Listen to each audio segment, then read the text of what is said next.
అబ్బో ఇక్కడ కేజీ చీరలు కొంటే అర కేజీ చీరలు ఫ్రీ అంట. మంగళ్య షాపింగ్ మాల్, కేజీల్లో సేల్, టన్నుల్లో ఆనందం. బీఆర్ఎస్ నుంచి కాంగ్రెస్ పార్టీలో చేరినటువంటి నాయకులు స్వరం మార్చారు. నియోజకవర్గంలో ఉన్నటువంటి కార్యకర్తల అభిప్రాయం అని కొందరు, అలాగే మేము నియోజకవర్గ అభివృద్ధి కోసమే అని మరికొందరు చెప్తూ ఉన్నటువంటి పరిస్థితి అయితే ఉంది. నియోజకవర్గ అభివృద్ధి కోసం మేము పార్టీ కూడా మారాలన్నటువంటి ఆలోచన చేశాం. కానీ గతంలో బీఆర్ఎస్ పార్టీ ఉన్నప్పుడే నిధులు నియోజకవర్గానికి బాగా వచ్చేది. ఇది చేసింది ఎవరో కాదు, పోచారం శ్రీనివాసరెడ్డి లాంటి ఒక కీలక నాయకుడు. నియోజకవర్గం అభివృద్ధి జరుగుతుంది, మా కార్యకర్తలకు మంచి జరుగుతుంది, మొత్తం మీద దీనికి సంబంధించి నా నియోజకవర్గంలో పనులు అవుతాయన్నటువంటి ఒక ఉద్దేశంతోనే నేను ముఖ్యమంత్రిని కలిశాను. నేను పార్టీ కండువా కప్పుకోలేదు, జాతీయ జెండా మాత్రమే కప్పుకున్నాననేటువంటి ఒక క్లారిటీ ఇచ్చారు. సో దీనికి సంబంధించి పార్టీకి కొంచెం అనుకూలంగా ఉంటున్నటువంటి నేపథ్యంలో నా నియోజకవర్గానికి నిధులు వస్తాయని నేను అనుకున్నాను అభివృద్ధికి, కానీ సగం మాత్రమే ఇచ్చారు. సాక్షాత్తు సీఎం రేవంత్ రెడ్డి నేరుగా పోచారం శ్రీనివాసరెడ్డి నియోజకవర్గానికి నిధులు మంజూరు చెయ్యండి అని చెప్పినప్పటికీ కూడా మంత్రులు నేను ఫోన్ చేస్తే కనీసం ఫోన్ కూడా లిఫ్ట్ చేయటం లేదు. గతంలో జరిగినటువంటి అభివృద్ధి మాత్రమే ప్రస్తుతం నాకు కనిపిస్తోంది. అంటే దీనికి సంబంధించి గతంలో పార్టీ మారినటువంటి నేతలు కూడా ఒకంత మళ్ళీ బీఆర్ఎస్ గూటికి రావడానికి ఒక ప్లాట్ఫామ్ ని సిద్ధం చేసుకుంటున్నారు అనేటువంటి కోణంలోనే ప్రస్తుతం చర్చ అయితే నడుస్తోంది. పోచారం శ్రీనివాసరెడ్డి కామెంట్సే కాదు, గతంలో బీఆర్ఎస్ పార్టీ నుంచి కాంగ్రెస్ పార్టీలో చేరిన వాళ్ళు కావచ్చు, కాంగ్రెస్ పార్టీకి అనుకూలంగా ఉన్నటువంటి నాయకులు కూడా స్వరం మార్చడం, అలాగే యూటర్న్ తీసుకోవడం, మా కార్యకర్తల మనోభీష్టం మేరకే మేము ఈ విధంగా మాట్లాడుతున్నాం అనేటువంటి ఒక రియలైజేషన్ అయితే వాళ్ళలో స్టార్ట్ అయినటువంటి పరిస్థితి అయితే ఉంది. అసలు బాన్సువాడ ఎమ్మెల్యే పోచారం శ్రీనివాసరెడ్డి ఈ రకమైన కామెంట్స్ చేయాల్సినటువంటి అంశానికి సంబంధించి ఈ పరిస్థితి ఎందుకు వచ్చింది అంటే నియోజకవర్గానికి నిధులు రాకపోవడం, ఫోన్లు చేస్తే పట్టించుకోకపోవడం, అలాగే మాకు సరైనటువంటి ప్రాధాన్యత ఇవ్వడం లేదనేటువంటి మాట. అదే మంత్రి పదవుల కోసమో ఇతరత్ర డబ్బు కోసమో మేము పార్టీ మారాము అనుకుంటే అది తప్పు. కేసీఆర్ అంటే మాకు గౌరవం, మేము మనసు చంపుకోలేకపోతున్నాం అనేటువంటి కీలక కామెంట్స్ పోచారం శ్రీనివాసరెడ్డి చేశారు అని అంటే ఒకంత హాట్ టాపిక్ అనే చెప్పాలి. పోచారం ఏం మాట్లాడారు ఒకసారి చూద్దాం. డబ్బులు సంపాదించుకొని, పదవి సంపాదించుకొని, పేరు సంపాదించుకొని ఏదో కొంతమంది నన్ను వేలు పెట్టి వినిపించే పరిస్థితి వచ్చారు. నేను ఏం ఆశించినా, మీరు డబ్బులు ఆశించినా లేకుండా ఇంకేమైనా ఆశించినా ప్రజల కోసం సేవ చేయడం అందరం కలిసి పనిచేసి ఇవాళ రవీందర్ రెడ్డి ప్రేమయుడు నేను దూరమైన. రవీందర్ రెడ్డి చరిత్ర మీకు తెలియదు, చాలా ఇది అవసరం లేదు. కానీ ఈరోజు మీ అందరి ఆశీర్వాదంతో 2023లో కూడా గెలుచుకున్నాం. ఈ రోజు కూడా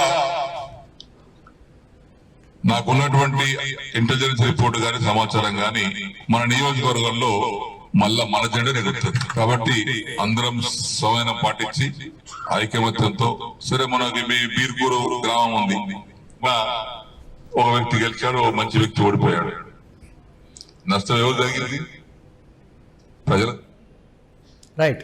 ఇక దానం నాగేంద్ర కావచ్చు, పోచారం శ్రీనివాసరెడ్డి కావచ్చు, రాజేంద్రనగర్ ఎమ్మెల్యే ప్రకాష్ గౌడ్, కాళయాదయ్య ఈ లిస్టులో ఉన్నటువంటి నాయకులు. మరి సీనియర్ నాయకుడైనటువంటి పోచారం శ్రీనివాసరెడ్డి ఆ స్థాయిలో కామెంట్ చేశారు అని అంటే మరి కాంగ్రెస్ పార్టీని నమ్ముకొని ఉన్నటువంటి పార్టీ నుంచి కాంగ్రెస్ పార్టీలో చేరి మేము తప్పు చేశాం, మళ్ళీ మన జెండానే ఎగురుతుంది అని అంటే బీఆర్ఎస్ నాయకుల్ని కావచ్చు లేకపోతే ఇతరత్ర వారి కార్యకర్తలకు సంబంధించి ఒక చిన్న మెసేజ్ అయితే ఇచ్చారు, యూటర్న్ తీసుకున్నారు. ఈ నేపథ్యంలో పోచారం శ్రీనివాసరెడ్డి అనేటువంటి మాట అయితే చెప్తున్నారు. ఇప్పటికే బీఆర్ఎస్ నేతలతో సంప్రదింపులు జరిగిన తర్వాతే నేరుగా ఆయన ఈ స్థాయిలో అసంతృప్తి వ్యక్తం చేశారని కూడా తెలుస్తోంది. దీనికి సంబంధించి మరిన్ని అప్డేట్స్ మా కరెస్పాండెంట్ సత్య అందిస్తారు. సత్య, దానం నాగేంద్ర కావచ్చు, పోచారం శ్రీనివాసరెడ్డి, రాజేంద్రనగర్ ఎమ్మెల్యే ప్రకాష్ గౌడ్, కాళే యాదయ్య మరికొంతమంది నాయకులు కూడా యూటర్న్ తీసుకోవడానికి సిద్ధంగా ఉన్నారనేటువంటి మాట. మరి ఎందుకు సీనియర్ నాయకుడైనటువంటి వ్యక్తి విషయంలో ఆ స్థాయిలో అసంతృప్తి ఆయన బాహాటంగా వ్యక్తం చేసి మళ్ళీ మన జెండానే ఎగురుతుందని బీఆర్ఎస్ పార్టీని ఉద్దేశించి కార్యకర్తల సమక్షంలో ఆయన చేసినటువంటి కామెంట్స్ ఒకంత హాట్ టాపిక్ గా మారాయి. కాంగ్రెస్ పార్టీని నమ్ముకుంటే ప్రస్తుత పరిస్థితి ఇది అని చెప్పకనే చెప్తున్నారు పోచారం శ్రీనివాసరెడ్డి అని కూడా బీఆర్ఎస్ నాయకులు చెప్తున్నారు. ఏంటి అప్డేట్స్ ఏ విధంగా చూడాలి మనం? మురళి, ప్రధానంగా మనం గతంలో బీఆర్ఎస్ నుంచి కాంగ్రెస్లోకి 10 మంది ఎమ్మెల్యేలు జంప్ అయ్యారు. సో అప్పుడు ఏ విధంగా ఈ ఎమ్మెల్యేలు అందరూ కూడా కాంగ్రెస్ వైపు జంప్ అయ్యారు. దాంట్లో కొంత అంటే బీఆర్ఎస్ పార్టీ కూడా ఊహించని ఎమ్మెల్యేలో ఎవరైనా ఉన్నారు అని అంటే పోచారం. ఎందుకంటే ఆయన అత్యంత సన్నిహితంగా కేసీఆర్ తోటి ఉండేవాడు. దాంతోపాటు ఆయన మంచి మంచి ప్లేస్లో కూడా అంటే దాదాపు 2 దఫాలుగా కూడా ఆయనకు బీఆర్ఎస్ పార్టీలో చాలా కీలకంగా ఆ మర్యాద ఉంది. సో ఆయన కాంగ్రెస్ ప్రభుత్వం వచ్చిన తర్వాత అసలు నిజంగా కాంగ్రెస్ లోకి వెళ్తారని బీఆర్ఎస్ పార్టీ కావచ్చు ఇటు కేసీఆర్ కూడా అనుకోలేదు. సో అప్పుడు ఏ విధంగా అటు బీఆర్ఎస్ పార్టీకి కేసీఆర్ కు షాక్ ఇచ్చిండో ఇప్పుడు కూడా ప్రస్తుతం కాంగ్రెస్ పార్టీకి అటు రేవంత్ రెడ్డికి ఆయన షాక్ ఇచ్చారు. ఒక్కసారిగా ఈ వ్యాఖ్యలు చేయడం అంతా కూడా తెలంగాణ రాష్ట్ర వ్యాప్తంగా కొంత చర్చనీయాంశంగా మారిన పరిస్థితి కనబడతా ఉంది. బాన్స్వాడలో మళ్ళీ మనమే వస్తాం అంటే బీఆర్ఎస్ సంబంధించినటువంటి పార్టీ గెలవబోతుంది. నేను పార్టీ మారడానికి ప్రధాన కారణం నియోజకవర్గ అభివృద్ధి అలాగే అక్కడ ఉన్నటువంటి ఏదైతే అభివృద్ధి పనుల్లో కొంత కాంట్రాక్ట్ సంబంధించినటువంటి ఫండ్స్ వచ్చే అవకాశం ఉంది. సో అవి రాలేదు కాబట్టి నాకు ముఖ్యమంత్రి రేవంత్ రెడ్డి నేరుగా నాకు హామీ ఇచ్చారు 6 నెలల్లోనే ఆ ఫండ్స్ అన్నిటిని కూడా నేను రిలీజ్ చేస్తాను అంటేనే నేను ఆ పార్టీలోకి వెళ్లాల్సిన అవసరం వచ్చింది. నేను ఎప్పుడు కూడా కేసీఆర్ ని మోసం చేద్దాము అని అనుకోలేదు. కేసీఆర్ మీద అపారమైనటువంటి నాకు ప్రేమ ఉంది. నేను ఎప్పుడు కూడా మోసం చేయాలి అనుకోలేదు. కానీ పార్టీలో ఉన్నటువంటి అంటే బీఆర్ఎస్ పార్టీలో ఉన్నటువంటి ఆ నియోజకవర్గంలో ఉన్నటువంటి కొంతమంది వ్యక్తుల వల్ల నేను అటు మారాల్సి వచ్చిన పరిస్థితి ఉంది. 6 నెలల్లో ఇస్తా అన్నటువంటి డబ్బులు కేవలం సగం మాత్రమే వచ్చినాయి. మిగతా సగం మరి ఆ సగం కోసం మరి నేను పలుమార్లు కూడా అటు ప్రభుత్వ సలహాదారు అలాగే రాజ్యసభ సభ్యుడు వేం నరేందర్ కి ఫోన్ చేసినా ఆయన నన్ను కాంటాక్ట్ అవ్వట్లేదు. రేవంత్ రెడ్డికి ఫోన్ చేసినా ఆయన అసలు అవైలబుల్ లేరు. మంత్రులకి ఎవరికి ఫోన్ చేసినా కానీ గతంలో కొన్నిసార్లు మంత్రులను కలిశాను ఇస్తాము అని చెప్పారు. కానీ తర్వాత మళ్ళీ తీరా టైం వచ్చేసరికి ఎవరు కూడా ఫోన్ లిఫ్ట్ చేయట్లేరు, కేవలం కనబడట్లేరు అంటూ కూడా ఆయన వ్యాఖ్యలు చేశారు. నేను గతంలో పార్టీలో అంటే కాంగ్రెస్ పార్టీలో ఎప్పుడైతే కలిసి రేవంత్ రెడ్డితో అంటే రేవంత్ రెడ్డి నా పైన కండువా కప్పారో ఆ కండువా కూడా కాంగ్రెస్ కండువా కాదు, అది జాతీయ జెండా. నేను ఇండియా జెండాని వేసుకున్నాను తప్ప కాంగ్రెస్ కండువా ఎక్కడ కూడా కప్పుకోలేదు. ప్రస్తుతం ఆయన ఇచ్చినటువంటి హామీ ఎక్కడ కూడా నెరవేర్చలే కాబట్టి నేను మళ్ళీ ఈ యూటర్న్ చేసుకోవాల్సి వస్తుంది. సో ఇదంతా కూడా జరిగిన పరిస్థితి ఉంది. ఉన్నటువంటి రిపోర్ట్ ఏదైతే ఉందో ఆ రిపోర్ట్ కూడా చెప్తా ఉంది వచ్చే ఎన్నికల్లో బీఆర్ఎస్ గెలుస్తుంది అని రిపోర్ట్ చెప్తుంది. కాబట్టి సో ఎందుకంటే మీరు అనుకోవచ్చు అంటే కాంగ్రెస్ సంబంధించి ఏదైనా ఆఫర్ ఇస్తే పోయిండేమో, ఎందుకంటే నా దగ్గర డబ్బులు లేవా, నేను పదవి అనుభవించాను లేదా ఈ మంత్రి పదవి కోసమో డబ్బుల కోసమే నా సొంత లాభాల కోసం నేను పోయి ఉంటే మరి ఈ పరిస్థితి ఉండేది కాదు. ఎందుకంటే నేను దానికోసం పోలే, కేవలం నియోజకవర్గ అభివృద్ధి కోసమే నియోజకవర్గానికి రావాల్సినటువంటి ఫండ్స్ ఏవైతున్నాయి ఆ ఫండ్స్ మరి సగంలో ఆగిపోయినాయి కాబట్టి అవన్నీ రావాలంటే ప్రభుత్వానికి సహకరించాలి కాబట్టి నేను వెళ్ళాను తప్ప వేరే ఇతరత్ర ఏం లేదంటూ కూడా ఆయన సమాధానం ఇచ్చారు.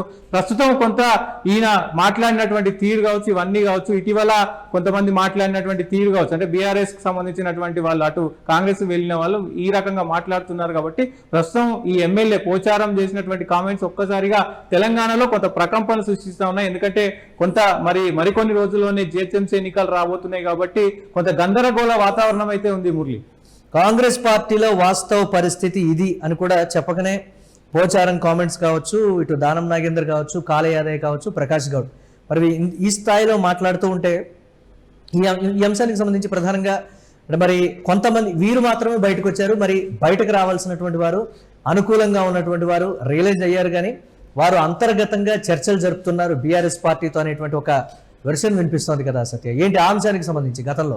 మురళి, ప్రధానంగా ఇప్పటికే మనం గతంలో మున్సిపల్ ఎన్నికల్లో చూసాం గూడెం మహిపాల్ రెడ్డి బహిరంగంగానే ఆయన స్టేట్మెంట్ అంటే జిహెచ్ఎంసీ ఎన్నికల లోపు పార్టీలో మార్పులు అనేవి ఈ స్థాయిలో చోటు చేసుకుంటే అది కాంగ్రెస్ పార్టీకి ఎదురుదెబ్బగా మారేటువంటి అవకాశం ఉందనే ఒక సిచ్యువేషన్, ఒక పొలిటికల్ యాంగిల్ కూడా తీసుకొని వస్తున్నారు. దాన్ని ఎలా చూడొచ్చు అంటే ప్రధానంగా ఇప్పుడున్నటువంటి సిచ్యువేషన్లో దాదాపు 5 సంవత్సరం కాలం ఉంది. 5 సంవత్సరాల్లో మరి అక్కడ నియోజకవర్గం డెవలప్ కావాలంటే కాంగ్రెస్ లోకి వెళ్తే ఆ ఫండ్స్ ఏమైనా వస్తాయేమో అనుకున్నారు. కానీ దాదాపు ఒక సంవత్సరంన్నర తర్వాత కాంగ్రెస్ ప్రభుత్వం చేస్తున్నటువంటి పనితీరు కావచ్చు, ముఖ్యమంత్రి రేవంత్ రెడ్డి తీసుకున్నటువంటి నిర్ణయాలు కావచ్చు, ఆ మొత్తం వ్యవహారం అంతా కూడా పోయినటువంటి 10 మందిలో దాదాపు ఇప్పటి వరకు గూడెం మహిపాల్ రెడ్డి కావచ్చు, ఖైరతాబాద్ ఎమ్మెల్యే దానం నాగేందర్ కావచ్చు, ఇంకా తెల్లం వెంకట్రావు కావచ్చు, ఇట్లా కొంతమంది ఒక 4-5 ఎమ్మెల్యేలు కూడా అందరూ కూడా కొంత అసంతృప్తితోనే ఉన్నారు. కొంతమంది ఆల్రెడీ బయటికి వచ్చిన పరిస్థితి కనబడతా ఉంది. ఇప్పుడు పోచారం కూడా బయటికి వచ్చారు కాబట్టి దాదాపు ఇంకొక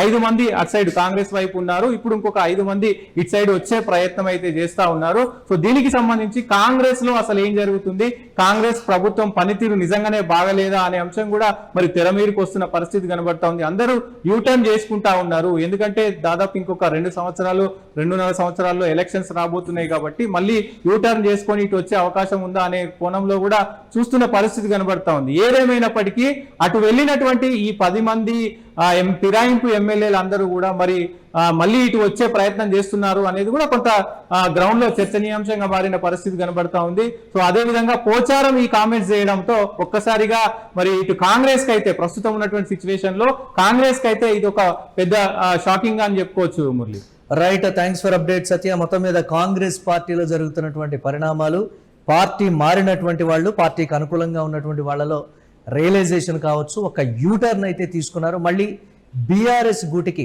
జీహెచ్ఎంసీ ఎన్నికల కన్నా ముందే పార్టీలో కీలక పరిణామాలు చోటు చేసుకోబోతున్నాయని కూడా చెప్తున్నారు. పోచారం శ్రీనివాసరెడ్డి లాంటి సీనియర్ నాయకుడు నోరు విప్పి బాహాటంగా ప్రజల మధ్యలో, అది కూడా కార్యకర్తల సమక్షంలో ఆయన చేసినటువంటి కీలక కామెంట్స్ అయితే పొలిటికల్గా ఒకంత సంచలనంగా మారాయి.